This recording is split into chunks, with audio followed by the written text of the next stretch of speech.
Olá, meus amigos e minhas amigas do site Notícias Agrícolas.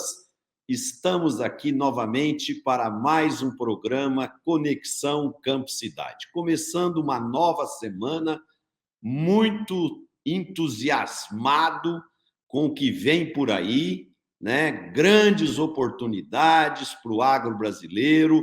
Nós já estamos agora começando a pensar numa safra 22-23 de 300 milhões de toneladas. Todos os esforços serão envidados para isso, tanto da classe empresarial, do agro, como também de todo mundo que envolve a nossa cadeia produtiva. E temos aqui hoje um convidado de honra e mais meus colegas de bancada para batermos um papo sobre diferentes assuntos que envolvem o nosso setor nos últimos tempos e com ênfase nos últimos dias. Eu quero apresentar para vocês, temos a honra hoje aqui de receber o Jacir Costa.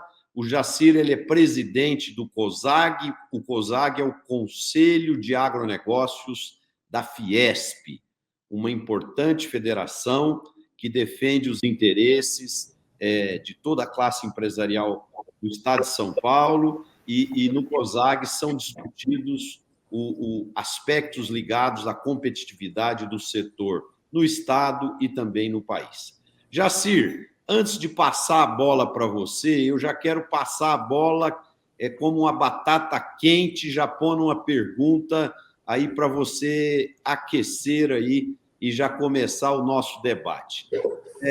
Hoje, Jacir, saiu na mídia que a FAO estava preocupada devido a uma redução na produção mundial de grãos prevista já para 22, 23, principalmente com redução no milho, no trigo e no arroz, onde a produção mundial de grãos deve ficar ao redor de 2,78 bilhões de toneladas. E quando a gente junta redução de produção, mais pandemia, mais guerra no leste europeu, mais inflação e desaceleração das economias e também crescimento dos juros, a gente tem um cenário perfeito aí de preocupações a nível global, né, Jacir? Sem dúvida nenhuma. Primeiro, Marcelo, muito obrigado aí pelo convite. É uma honra e um prazer muito grande estar aqui participando aí, principalmente com esses experts do agronegócio que estão aí. Então, eu tenho uma satisfação muito grande. Não tem dúvida, hoje, inclusive, numa reunião do COSAG, esse tema foi discutido. Aliás, ele foi introduzido principalmente porque, atendendo a um chamado do artigo publicado pelo Roberto Rodrigues, em que o Roberto relata, já antecipando, antevendo isso que está acontecendo. Nós enfrentamos aí alguns problemas climáticos que reduziram a produção, uma escassez, não uma escassez, mas uma alta na produção e na comercialização de fertilizantes.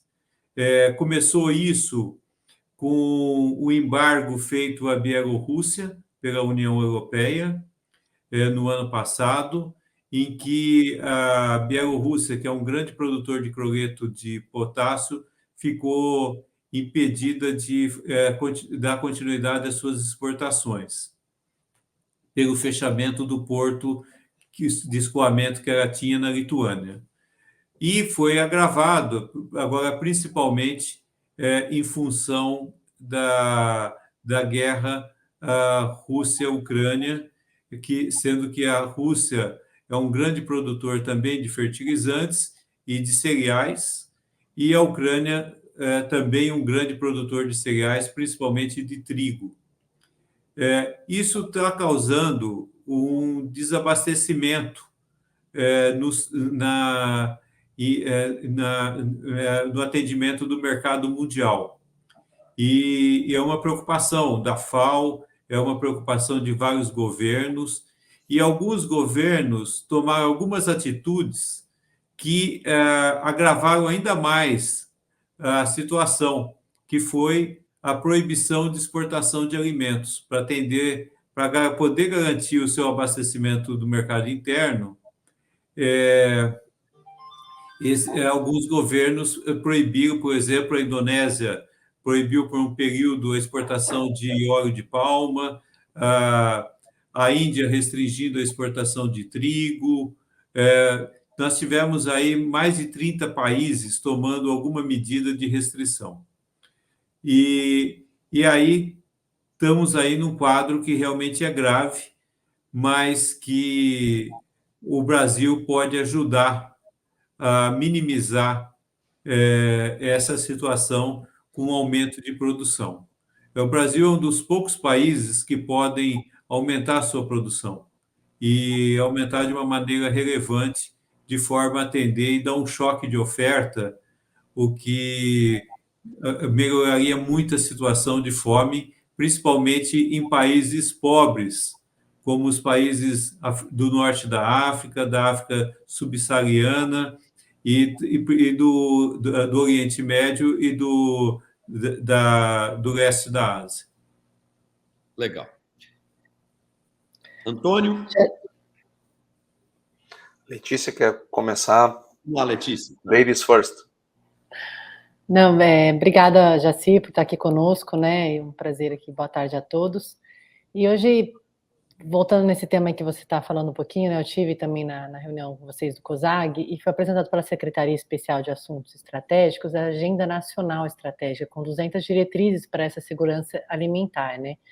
Então, dentre elas, eu anotei algumas aqui: aumentar a competitividade da agricultura brasileira no mercado interno e externo, cadeias produtivas mais eficientes, agregando valor, né, aos nossos produtos aqui, buscar insumos nacionais seguros e eficientes, acesso ao crédito e aos seguros, não esquecendo da sustentabilidade. Eu queria saber, na sua opinião, qual o maior desafio atual para que os produtos brasileiros assumam esse protagonismo nas prateleiras mundo afora?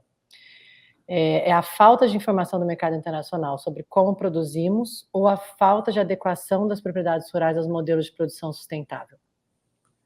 Olha, Letícia, a gente vê as propriedades brasileiras, elas estão muito adaptadas à produção moderna e atendendo os níveis de sustentabilidade que o mundo exige.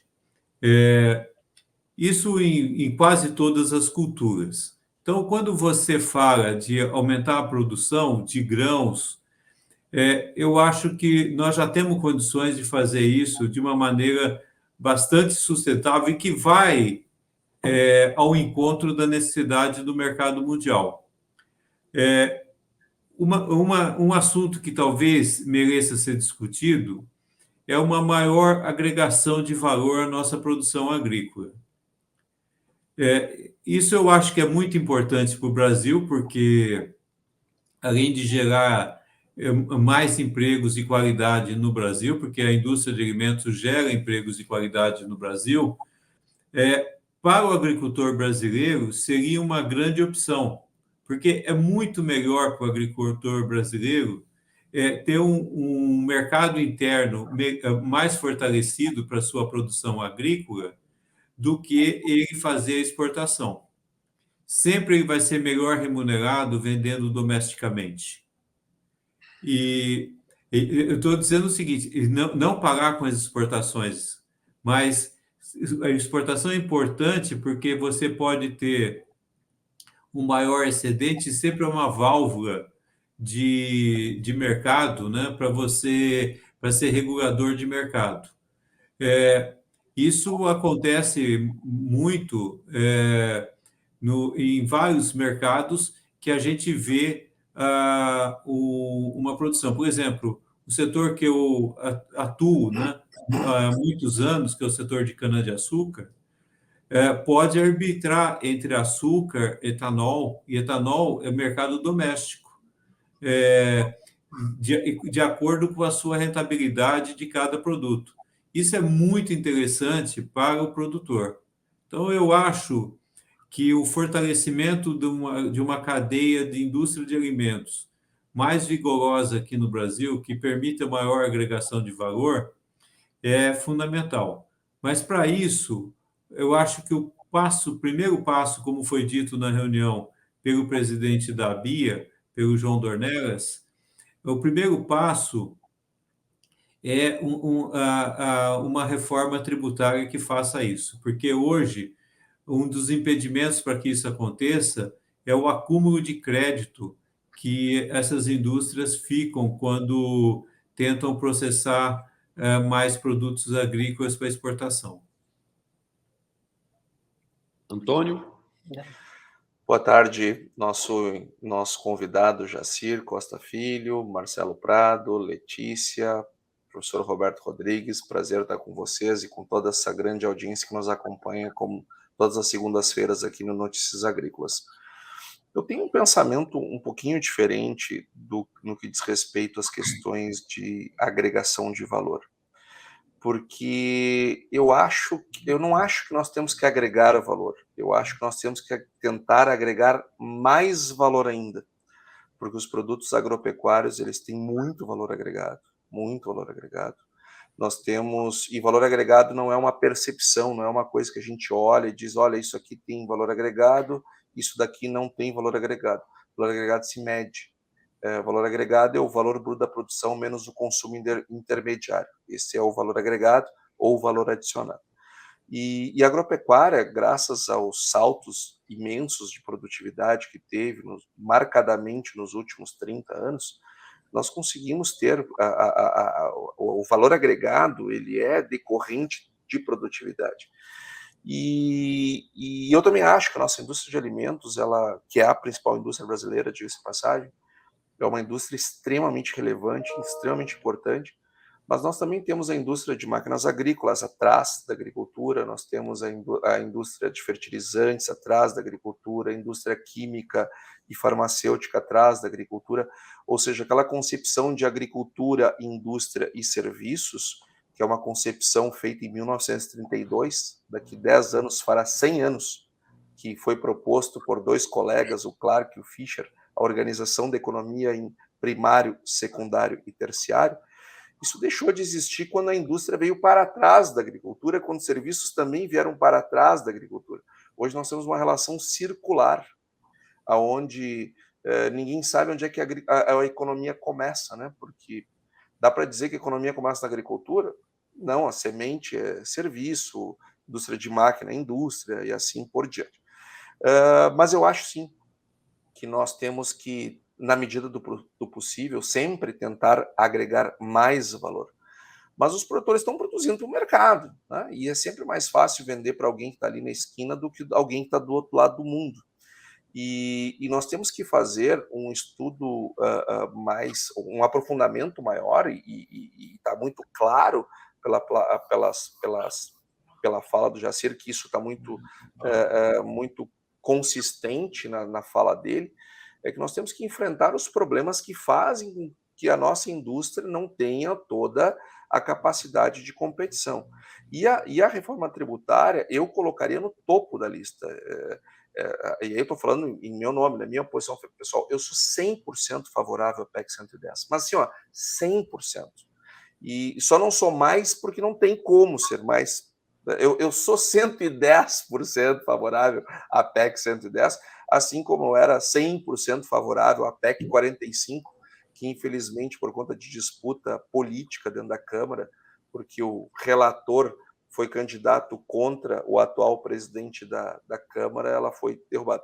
Então, nós temos que procurar agregar ainda mais valor à nossa produção, nós temos que tentar fazer com que o agro seja ainda mais competitivo em vários eixos da sua cadeia, mas vai ser muito difícil nós fazermos isso sem reformas estruturais realmente que permitam que os industriários tenham capacidade de competir lá fora.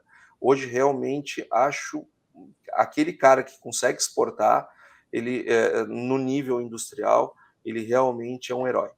Ô, Antônio, eu concordo com você mas eu vou colocar um outro viés aqui para temperar mais aqui a nossa discussão. Na minha opinião, todos esses pontos colocados pelo Jacir, por você, são importantes no caminho da agregação de valor, mas tem uma barreira aqui, tarifária e não tarifária, que os países colocam para proteger os seus interesses, dos seus empresários, dos seus agroindustriais, dos seus produtores, que esses, no meu ponto de vista, são os mais difíceis de serem rompidos. Por exemplo, você vai numa feira de Anuga, lá na Alemanha, onde tem lá 14 pavilhões gigantescos de exposição de alimentos, aí você vê lá 2 pavilhões só de café da Itália e da Alemanha, sendo que esses 2 países não produzem café, né? Então, todo mundo quer puxar a sardinha para o seu interesse, para gerar emprego na sua região, no seu país e assim por diante. Então, na minha opinião, essa dificuldade é que nós precisamos trabalhar em cima dela, fortalecendo o Mercosul, fortalecendo os acordos entre Mercosul e União Europeia, e por aí vai, porque aí você consegue destravar parte dessas barreiras que muitas vezes parecem ser invisíveis, mas são elas que fazem com que alguém que produz um café de alta qualidade aqui no Brasil possa comercializar um café fino, já torrado, estruturado, para o consumidor final europeu. Marcelo, fala, Roberto. Colocar aqui a minha colherzinha torta nesse tema. Boa tarde a todos. Jacir, bem-vindo aqui ao nosso grupo. Marcelo, Letícia, Antônio. Concordo com você, Marcelo. Esse tema que se tratou se chama tecnicamente escalada tarifária. E funciona exatamente dessa forma. Os países que querem proteger os seus industriais na sua nação colocam tarifas baixas ou nulas na matéria-prima. Tal forma que eles compram matéria-prima, no caso do café típico, compram matéria-prima sem tarifa nenhuma, transformam esse produto industrializado e aí colocam tarifas muito altas para o produto industrializado do Brasil, de modo que não consegue entrar naquele país, porque tem uma tarifa muito alta, o produto que tem valor agregado. Então, esse tema realmente é um tema dramático e ele só é resolvível via ação de governo, porque se passa no âmbito da OMC. E aí é o governo brasileiro, a diplomacia brasileira, que tem que trabalhar nessa direção. É o caso da China também, Marcelo.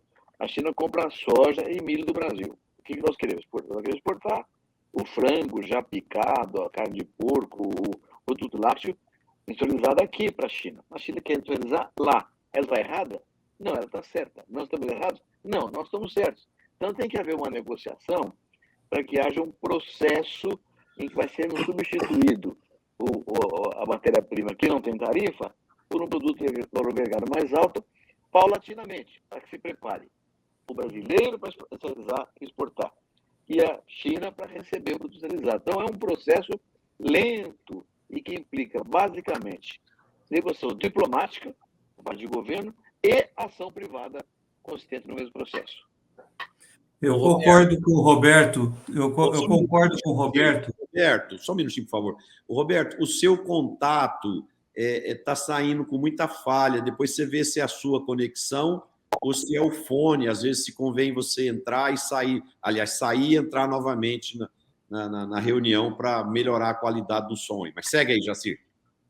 Não, eu concordo com o Roberto plenamente. Eu acho que para você fazer com que o produto primário seja industrializado aqui no Brasil e transformado em produto industrializado e não num outro país, é necessário um esforço diplomático, sem dúvida nenhuma, mas eu acho que o mais importante é necessário a iniciativa privada começar a sair fora do Brasil e encontrar as oportunidades.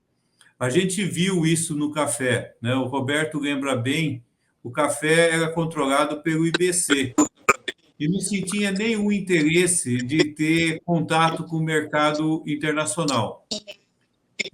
Na década de 90 e 2000, foi desenvolvida uma série de iniciativas formadas pela Associação de Cafés Especiais no desenvolvimento de mercados e uma proximidade muito maior.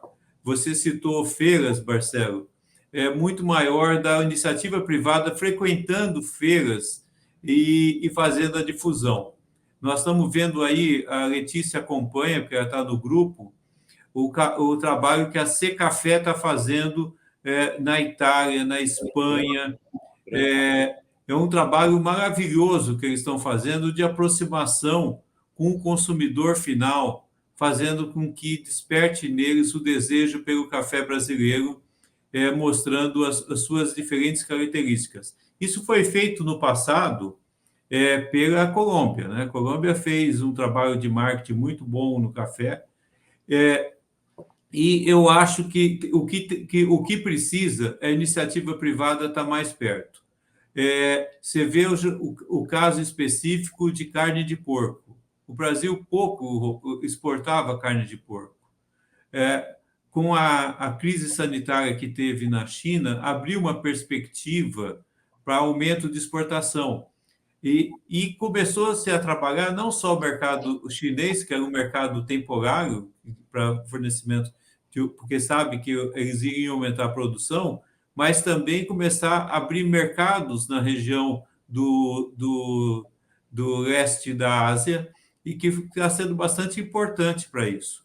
Então, nós estamos vendo o Brasil indo mais ao encontro do mercado, e que eu acho que isso tem de continuar. A Abrapa, por exemplo, é um exemplo, abriu escritório em Singapura para divulgar mais as fibras brasileiras, que são fibras hoje de qualidade.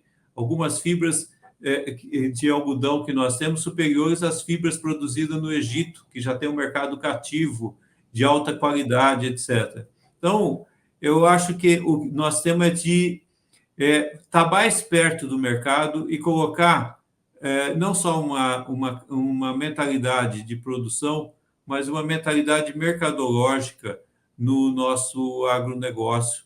E que eu, graças a Deus, eu estou vendo isso acontecer em vários setores. Um outro exemplo importante é o caso da Amage. A Amage montou uma trading, ou investiu numa empresa de nutrição animal para salmão, produzindo comida para salmão na Noruega, e está ficando cada vez mais próxima do mercado, entendendo o mercado, e com certeza vai encontrar oportunidades de agregação de valor. Verdade, Jacira. O Marcos Matos, da Secafé, esteve aqui conosco também, contou um pouquinho dessa trajetória do café e dos mercados abertos lá, né? E acho que a iniciativa privada, junto com a iniciativa pública, é um match melhor aí. Eu queria te perguntar se você acha que, a gente falou um pouquinho de cadeia e do setor primário, secundário, terciário aí, existe uma concentração maior de renda no varejo, né? Ela é desproporcional em relação aos outros elos. Você acha que, como que a gente pode melhorar essa distribuição de renda ao longo dessa cadeia toda para que o produtor possa ter mais sustentabilidade na sua atividade? Letícia, essa é uma disputa que sempre teve há muito tempo, né? Da década de 90, eu era diretor comercial de um grupo produtor de açúcar, e nós empacotávamos açúcar para vender em supermercado. Naquele tempo, os 5 primeiros supermercados do Brasil representavam mais ou menos 30% do total do mercado. 5 primeiros. Hoje, você pegar os 5 primeiros, eles representam quase 80% do mercado. E olha que o Brasil ainda é pouco concentrado. Você pegar países como a Alemanha, o varejo é muito concentrado.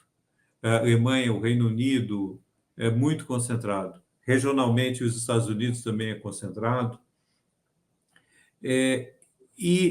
O poder da negociação ele estava mais com a indústria do que com o supermercado. Depois acabou se invertendo isso.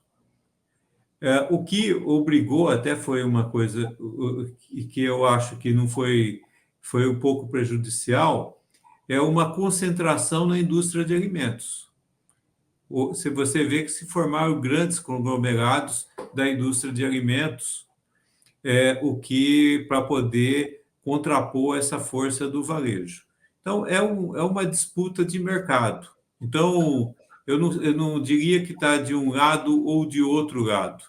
O que é importante é estabelecer parcerias e você encontrar seu nicho de atuação, ter uma estratégia comercial para a sua produção e estar cada vez mais próximo do consumidor. O e-commerce mudou muito esse cenário de varejo, porque fez com que a possibilidade de que a indústria ficasse mais próxima diretamente do seu consumidor. E você vê em alguns setores, de um modo indireto ligado ao agro, cada vez querendo ficar mais perto do consumidor. Você vê, por exemplo, várias indústrias do ramo têxtil abrindo lojas para escoamento da sua produção. Então, você vê exatamente para contrapor a essa concentração de força que o varejo conseguiu obter. Roberto? Jacir, isso tem a ver com o negócio do etanol, né? O álcool direto para o posto de gasolina. Como é que você acha aí que funciona isso, Jacir? Eu acho que isso é uma coisa importante, Roberto, porque está mais vinculado ao poder de distribuição. Eu vejo no estado de São Paulo, nós temos a produção muito concentrada no interior, mas o consumo está na região metropolitana de São Paulo. Vamos dizer, de Campinas para cá, né? Eu estou em São Paulo e estou de Campinas para cá, né? No caso da Letícia, de Campinas para lá. Mas isso faz com que você tenha de atender uma restrição. Um posto de combustível hoje, você precisa entregar, e tem várias restrições para você entrar dentro de São Paulo, entregar produto. As restrições estão cada vez maiores, né, de movimentação de caminhões, etc. E você vai entregar no posto, você tem de entregar diesel, gasolina, etanol, etc. Então, eu vejo que não é uma coisa que vai se tornar universal, porque tem os mercados. Mas você tem um mercado na sua vizinhança. Isso eu acho que pode agregar valor e vai agregar valor. Então, por exemplo, na região da Grande Guariba, não pode ter uma competição predatória das usinas, né? Querer disputar, porque o mercado não cabe. A produção é muito superior ao tamanho do mercado. Mas cabe uma parte da produção, de uma forma organizada, ser distribuída dos postos da região. Isso vai ser bom para o consumidor, vai ser bom para o produtor, vai ser bom para o fornecedor de cana. Então, porque você vai melhorar a remuneração e o preço. Mas, ô Jacir, o que você chama de algo organizado nisso aí? Porque se você tem diferentes usinas... Uma cooperativa de vendas, por exemplo. Ah, tá. Porque se você tem várias usinas e você estabelece o livre comércio, aí vai ter a competição, inclusive predatória, né? Mas aí eu falo uma cooperativa de comercialização. Talvez num lugar que tenha muitas usinas fique mais difícil. Mas está funcionando muito bem, Roberto, em Alagoas, por exemplo. Em Alagoas, que são um número menor de usinas, né? E esse mercado está funcionando muito bem com entrega aos postos. Eu faço parte do conselho de um grupo de usinas lá, e a remuneração é 50% superior a vender para uma distribuidora. Então, eu acho que é uma coisa que vai acontecer, e eu acho, mas tem de ter um determinado nível de organização e saber que não adianta querer fazer uma competição predatória, que só vai abaixar o preço do etanol depois no final, a Exalc vai capturar um preço menor e vai ser ruim para o produtor e para o fornecedor. Jacir, eu queria voltar para um ponto onde nós começamos, que eu acho muito importante ouvir você e os demais colegas aqui da nossa bancada, que é essa questão da crise de alimentos. Eu queria trazer alguns dados complementares. Primeiro dado que eu queria dizer é o seguinte: além dos estoques estarem em queda, como vocês já relataram, quando nós pegamos o estoque de soja do mundo, 1/3 do estoque está na China. Quando nós pegamos o estoque de trigo, 52% está na China. E quando nós pegamos o estoque de milho, 70% está na China. Nós não vamos imaginar que a China virará uma exportadora de alimentos, né? Ela vai se precaver para manter a produção dela. Ou seja, será muito difícil. Antônio, mas só para complicar um pouquinho a discussão, enquanto você pega o estoque de pessoas, 20% está na China, né?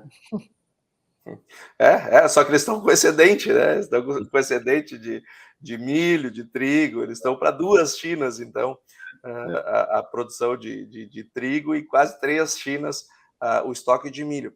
E me preocupa um pouco essa concentração, e não estou dizendo que esteja algo errado nisso, eu estou dizendo que isso torna o nó ainda mais complexo. E o Brasil, ele é o maior exportador líquido de alimentos do mundo. Quando nós pegamos todos os grãos, carnes, etc., tudo que se exporta menos o que se importa nos dá o saldo líquido. Nós temos um saldo líquido maior que o americano, inclusive. Nós somos 160 milhões de toneladas, eles estão na casa dos 130. E isso pode ser uma bela de uma oportunidade para nós, independente do que nós vamos exportar, ou se mais industrializado, se menos industrializado, mas eu acho que o mundo ele nunca precisou tanto do Brasil, e não tem nada de ufanismo, não tem nada de nacionalismo nisso. O que eu estou querendo discutir com vocês é a responsabilidade que nós, como país, temos perante esse momento tão difícil que a humanidade ela poderá enfrentar. E o Roberto vem falando isso há várias semanas, há muito tempo, muito antes do assunto crise global vir à pauta. Ele já estava trazendo essa preocupação, e já vínhamos discutindo isso, pautados por ele. E por isso eu pergunto, será que, na sua opinião, será que o Brasil está preparado para o tamanho do desafio que nós temos pela frente? Porque, afinal de contas, são vidas humanas lá fora, né? Ô, Antônio, eu queria complicar um pouquinho mais ainda a sua pergunta e dizer o seguinte: além do Brasil, será que ele está preparado? Aí eu pergunto para você, por exemplo, um momento tão grave do abastecimento de alimentos no mundo, nós temos no Brasil hoje um ano de eleição, e onde, vamos esquecer questão de nome de pessoas ou de partidos, só para a gente ficar bem isento aqui na discussão. Nós temos que acabar esse negócio de reeleição no Brasil, porque qualquer presidente que esteja em mandato, ele sempre vai buscar sua reeleição, e ao estar focado na sua reeleição, estando ele em primeiro lugar nas pesquisas, ou em segundo, ou em terceiro, não importa. Ele vai estar preocupado com estratégias políticas de reeleição. E aqui, o CEO do Brasil, o cara que lidera o Brasil, deveria estar 100% preocupado em administrar as oportunidades, as implementações que esse país maravilhoso e gigantesco pode fazer, né? Então, eu penso assim, o problema do Brasil é mais grave ainda. Eu acho que, além de nós não estarmos preparados em todos os sentidos para aproveitar essas oportunidades, nós temos modelos na nossa democracia, nos três esferas aí, do legislativo, do judiciário, do judiciário, do legislativo e do executivo, que tem que ser revistos também para o nosso país ficar mais competitivo, porque tem uma série de fatores. Por exemplo, vamos trazer isso para a vida empresarial.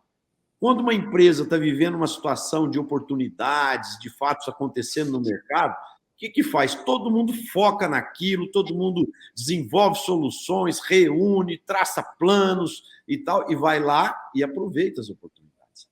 E em um país onde tudo hoje é política, não tem tempo para fazer estratégia, para fazer... Marcelo, agora você pôs o dedo numa ferida muito inflamada, né?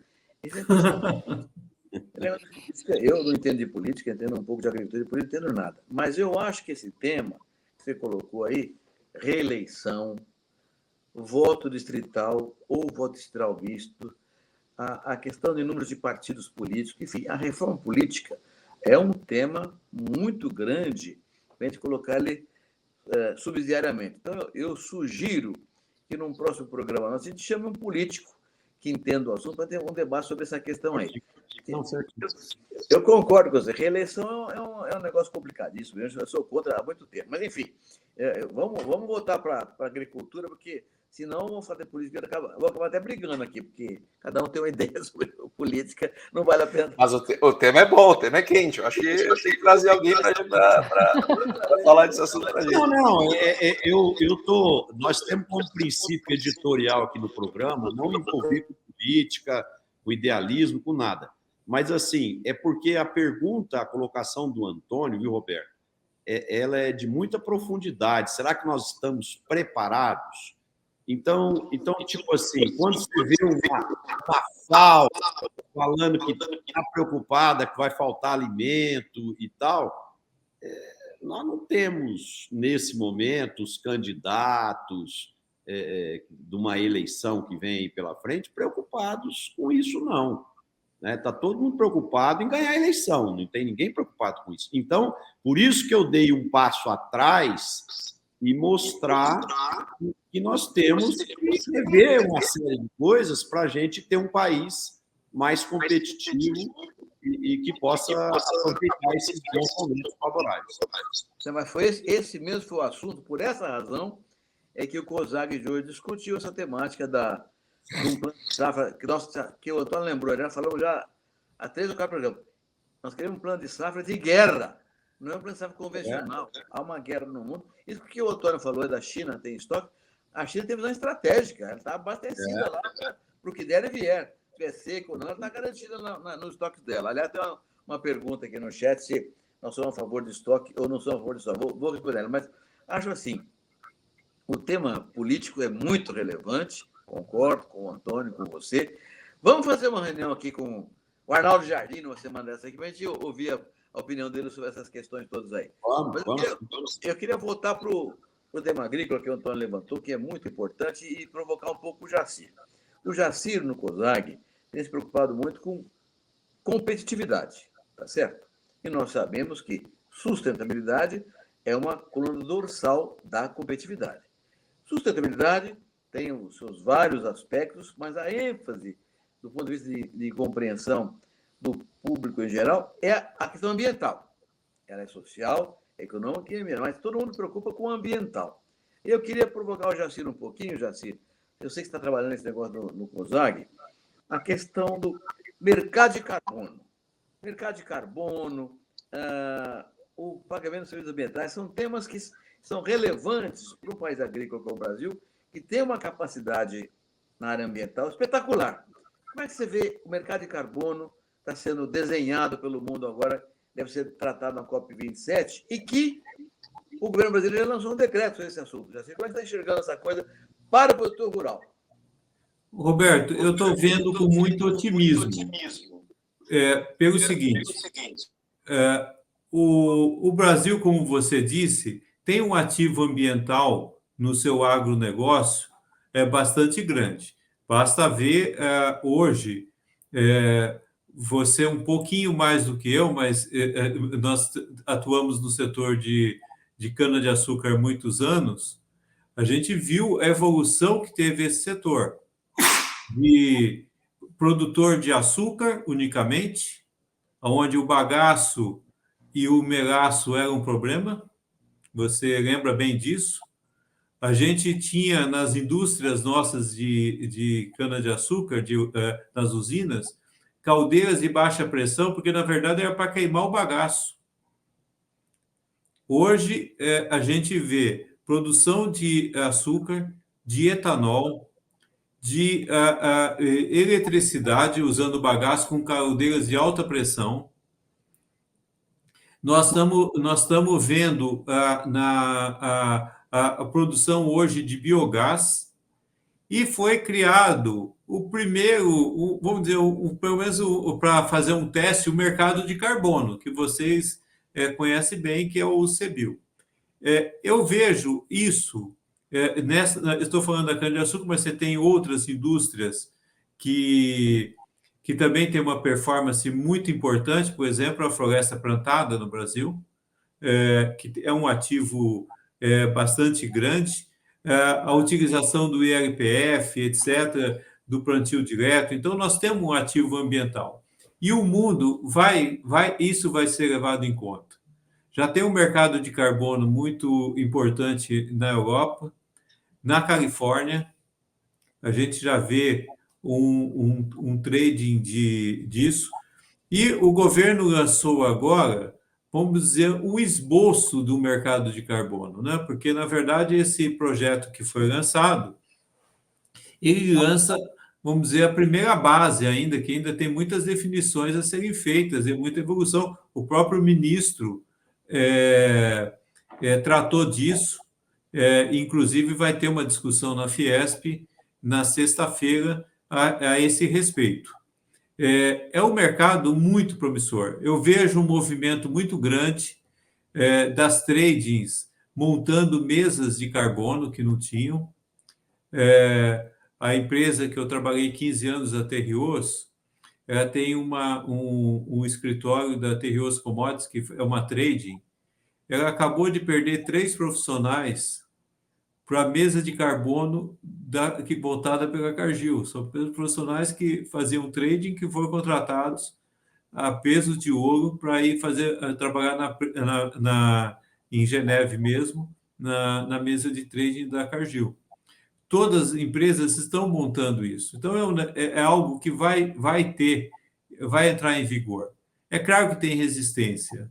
É claro que, por exemplo, você vê o movimento quando foi feito pela China e pela Índia, em Glasgow, de não assinar o banimento do carvão, é porque eles sabem que precisam do carvão ainda para manter o nível de crescimento, e eles querem ainda um crescimento das suas indústrias, um crescimento de renda para a sua população, e o carvão ainda é essencial nessas economias, né? 80% da eletricidade gerada na Índia vem de carvão, 65% da eletricidade gerada na China também tem origem fóssil. Então, a gente vê esse movimento, mas eu acredito que vai ter, e o Brasil está caminhando no bom caminho, na minha opinião, com esse projeto que foi, esse plano que foi lançado agora pelo governo. Jacir, que vai haver um mercado de carbono, não há dúvida nenhuma. E que as grandes empresas vão faturar, não há dúvida nenhuma.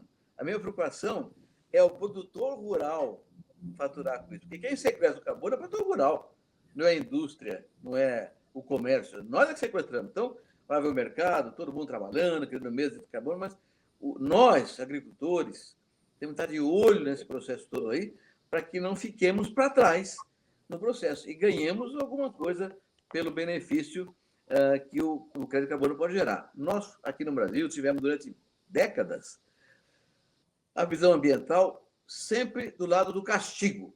Quem fazia errado era castigado. O Código Florestal veio resgatar isso positivamente. Criou-se o PSA, como um mecanismo de premiar quem faz certo. Então, o mercado de carbono tem que ter o mesmo mérito, estimular as pessoas a fazerem mais bem feito. Então, é preciso que a gente fique de olho no processo para que o mercado não seja o mercado das grandes empresas capitalistas e nós fiquemos de fora do processo. Então, Roberto, pelo que o Jacir falou, as grandes empresas já estão tomando frente nisso, porque elas querem ser as operadoras desse grande mercado de créditos e débitos de carbono, né? Então, aí que você vê que quantas movimentações que ocorrem no mercado e que toda a classe agro poderia estar se beneficiando disso, só que, infelizmente, os mais estruturados, os com maior visão, são aqueles que saem na frente e, no final, acabam tendo algumas vantagens em cima desse novo modelo. Mas elas vão depender também, Marcelo, de como o produtor está plantando, né? Então, a cadeia começa dentro da fazenda.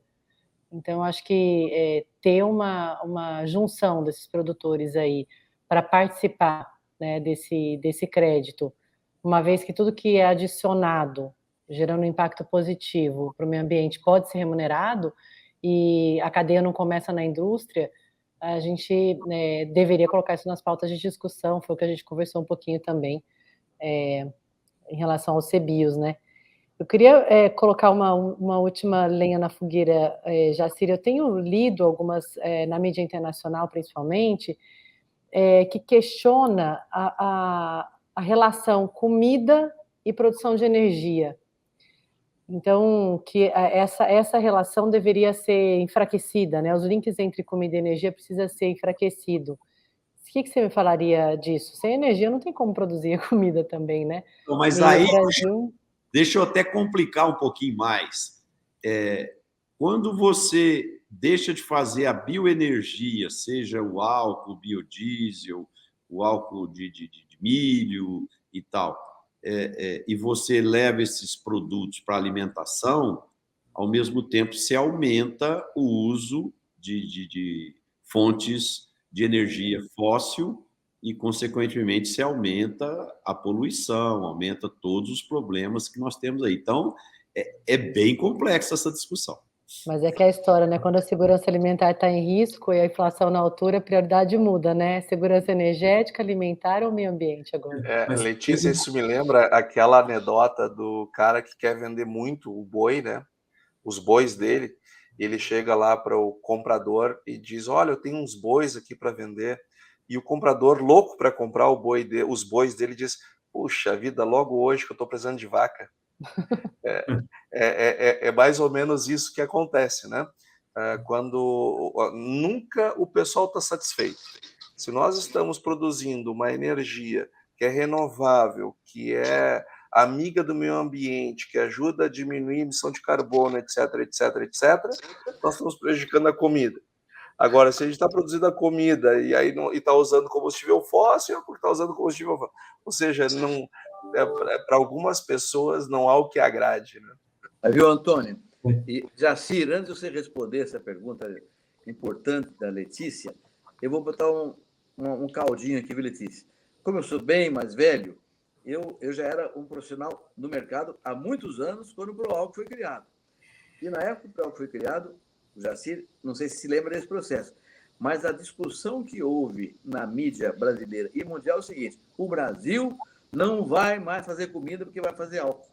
Então, essa discussão entre energia e alimento é uma discussão tola, é a escolha Sofia, não existe isso. Nós podemos fazer as duas coisas. Tanto é verdade que de lá para cá, de 75 para cá, a área plantada com grãos cresceu, a produção de grãos cresceu, e de álcool também. Não houve nenhuma interferência entre um e outro. Então, eu acho que é um debate meio árduo. Mas quero ver o Jacir na tua pergunta. Você já respondeu, Roberto, porque quando você tem um excesso de, vamos dizer, uma escassez por fatores climáticos, pela guerra que intercedeu, esse assunto sempre volta à baila. E volta exatamente para aqueles que querem dar sobrevida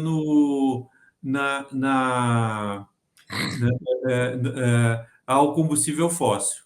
Na Europa, por que o mercado de etanol, né, entrou nessa discussão e ele acabou fuzilado? Pela força que tinham as petroleiras dentro da Europa. Se você pegar a força da British Petroleum, da BP, no Reino Unido, da Shell na Holanda, da Total na França, da Eni na Itália, da Repsol na Espanha, criou-se vamos aproveitar essa onda aí e acabar o mercado de etanol acabou sendo enfraquecido na Europa. Não aconteceu nos Estados Unidos. Por que não aconteceu nos Estados Unidos? Porque naquela época nos Estados Unidos, não sei se vocês lembram, o vilão da vez era a indústria petroleira naquela época. Então, a indústria petroleira não estava com força de enfrentar os produtores de grãos. E o etanol é um sucesso nos Estados Unidos, tanto é que o Biden pediu para aumentar para E15 agora, de E10 para E15, exatamente para reduzir o preço da gasolina no verão, porque ele quer ganhar as eleições de novembro, que vão ocorrer agora. Então, eu acho que essa discussão não pode ser assim no calor de qualquer emoção, de uma falta ou não, porque pode ser aproveitado pelo oportunista da vez. Entendeu? Então, eu acho que tem de ter uma estratégia permanente de crescimento.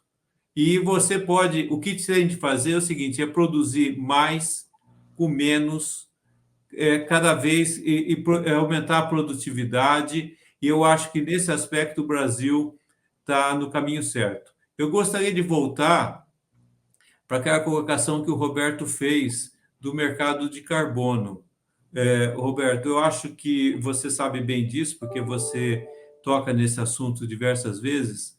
Eu acho que o segredo vai estar na metodologia adotada. E eu acho que você tem toda a razão em estar brigando para que a gente tenha uma metodologia própria, que a gente tenha uma metodologia que valorize o produtor brasileiro, que tem um método de produção diferente do clima temperado, que a gente está produzindo aqui. Então, eu acho que esse tem de ser um foco de atuação da diplomacia brasileira e do governo brasileiro. E, Marcelo, eu estou plenamente de acordo, Roberto não quer que toque, com você. Nós temos de ter mais plano de Estado e menos plano de governo imediatista. Eu acho que você está corretíssimo e a gente tem de tornar a agricultura brasileira em plano de Estado. Tem de passar um governo. A gente sempre fala plano de safra quinquenal, passa um governo, entendeu? Ele tem de passar. E eu acho que essa discussão é uma discussão que tem de ser pauta aí da nossa frente parlamentar do agronegócio, defendendo isso, e para que a gente valorize a nossa agricultura e o nosso agronegócio. Legal. Ô, gente, o papo está ótimo, mas estamos aqui já no finalzinho do programa e vamos fazer a nossa tradicional rodada final com a mensagem de cada um. Vamos começar com o convidado de honra, Jacir.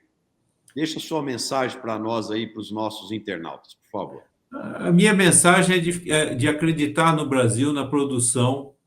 Eu acho que o Brasil vai ter sempre um papel relevante, porque tem gente capaz, tem recursos e, principalmente agora, nós estamos vendo, tem tecnologia.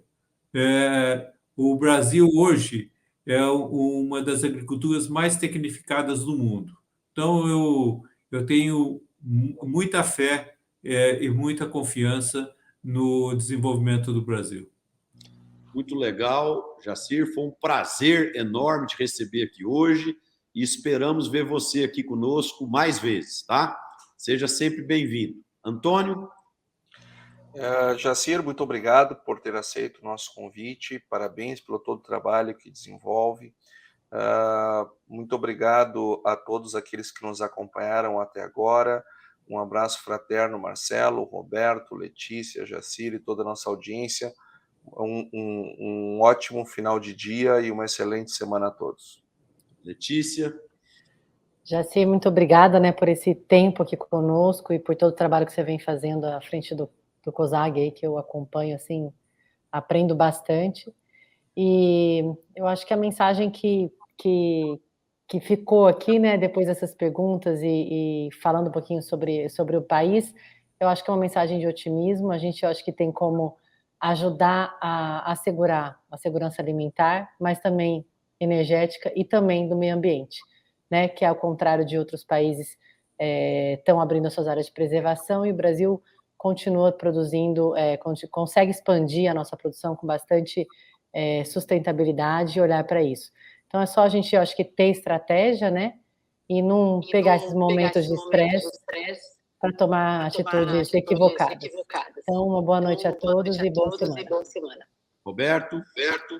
Marcelo, vamos lá, rapidamente. Hoje, na reunião do COSAG, ficou muito claro, nós tivemos a presença do ministro-chefe da Secretaria de Planejamento Estratégico e também do secretário de Política Agrícola do Ministério da Fazenda, do Ministério da Economia.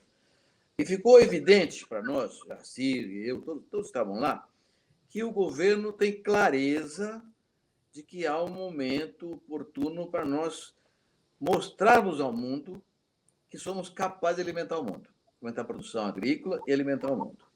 Então, ficou claro, o governo tem isso evidente também. Daí a ter um plano de safra que considere mecanismos para que a gente conquiste esse espaço, há uma diferença muito grande. Então, o que eu penso, viu, Antônio, eu queria muito pedir para você que ajudasse no Sul, particularmente para o nosso pessoal da FARSUL, das instituições de classe do Rio Grande do Sul, a pressionar o governo, não fazer nenhum terrorismo, mas é preciso que haja crédito rural abundante, para a gente ter uma safra de grãos superior a 300 milhões de toneladas. Este ano, se não fosse a seca do Sul, já teríamos 300 milhões. Ou seja, não é nenhuma quimera, não é nenhum sonho alucinante. É fácil produzir 300 milhões, até mais do que isso aí. Mas tem que ter dinheiro, tem que ter crédito, tem que ter seguro rural abundante e tem que ter garantia de preço para o produtor rural na próxima safra. E tem que ter acordos comerciais, que você citou aí, que o Jacir também citou, que nós precisamos cuidar de acordos comerciais que garantam mercado do longo prazo e não na emergência da guerra ou do momento de insegurança alimentar global. Então, é muito importante que ainda tenhamos um plano de safra agora, com recurso abundante, tanto quanto possível mais barato do que a Selic está oferecendo hoje, seguro, garantido e, sobretudo, uma expectativa de anunciar ao mundo que estamos aqui para ajudar o mundo. Não é aproveitar o momento, não. É usar esse momento para o Brasil mostrar que é capaz. E, com isso, melhorar a sua imagem lá fora. Era Legal. isso aí. Legal. Muito obrigado pela presença, Jacir. Foi um prazer falar com você aqui de novo hoje. Obrigado. Bom, gente, a minha mensagem é para o público empresarial que está nos assistindo.